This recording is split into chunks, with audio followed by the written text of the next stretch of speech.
Supreme court सोमवार 15 सितंबर को वक्फ संशोधन अधिनियम 2025 की वैधता को चुनौती देने वाली याचिकाओं पर अपना अंतरिम आदेश सुनाएगा। इस मामले की सुनवाई मुख्य न्यायाधीश BR गवई और जस्टिस AG मसीह की बेंच कर रही है, जिसने 3 दिन तक चली बहस के बाद 22 मई को आदेश सुरक्षित रख लिया था।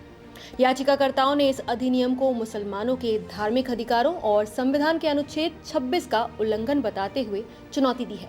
आपको बता दें कि अनुच्छेद 26 कहता है कि हर धर्म के लोगों को अपनी धार्मिक कामकाज खुद मैनेज करने का हक है।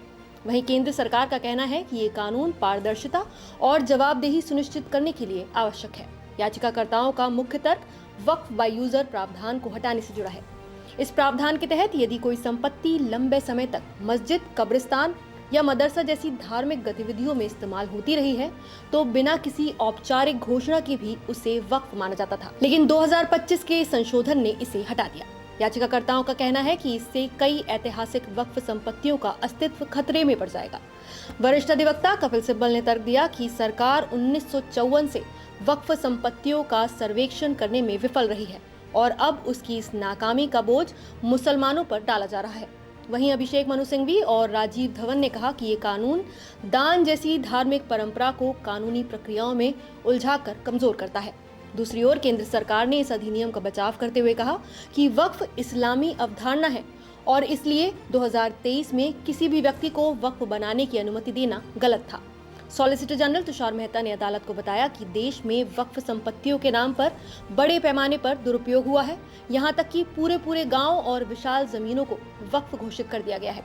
उनके अनुसार नया अधिनियम ऐसे दुरुपयोग को रोकने और संपत्ति प्रबंधन को पारदर्शी बनाने के लिए लाया गया है।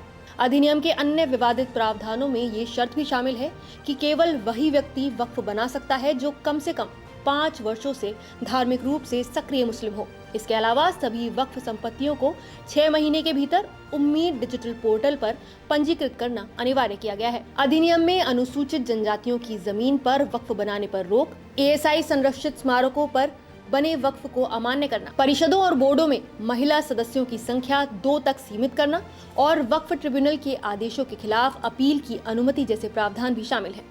इस कानून को संसद में बेहद मामूली अंतर से पारित किया गया था।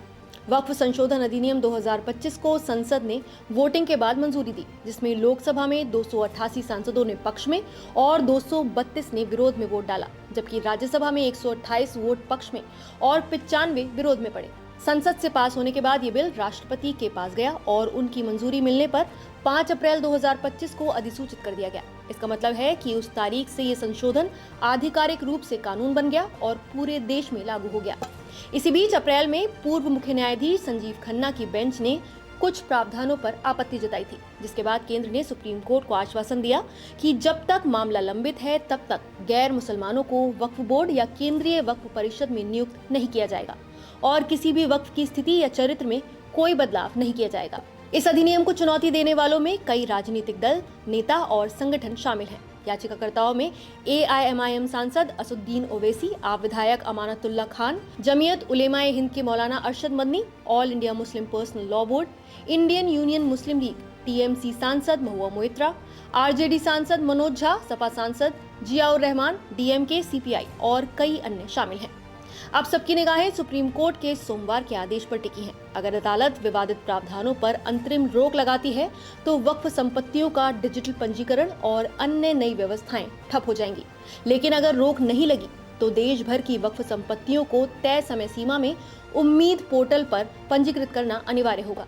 ये फैसला न केवल वक्फ संपत्तियों के प्रबंधन बल्कि भारत में धार्मिक स्वतंत्रता और अल्पसंख्यक अधिकारों की बहस पर भी गहरा असर डालने वाला है।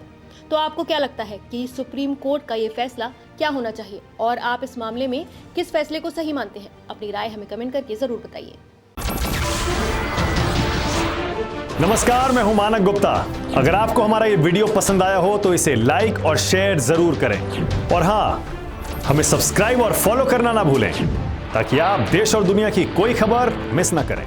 तो जुड़े रहिए हमारे साथ और देखते रहिए News 24।